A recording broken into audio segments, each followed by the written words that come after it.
So if you're wondering what we have going on up here,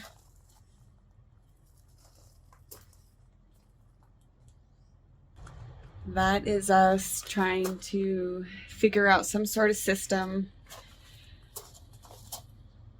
for our rain gutter to catch the rain and go out and eventually into some sort of collection.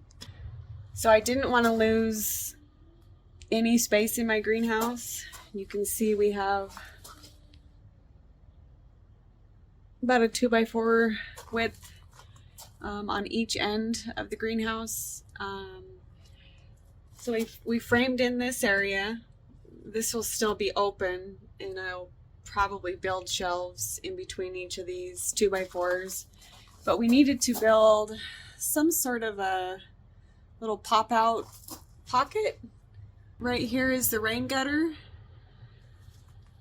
and then we will enclose that so that none of the rain from the outside gets into the greenhouse.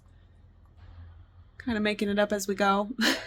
I think I haven't been able to find any videos on YouTube that could help us build this section, so we're literally just taking it step by step.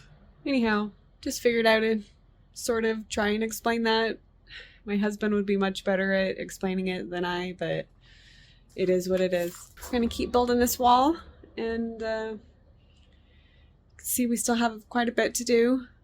Last weekend was freezing, and we were both kind of not feeling well, so we're behind by about a week. But we're still determined to get this done before mid-November, and I think we're doing really well. Yeah, that's it. Gonna keep going.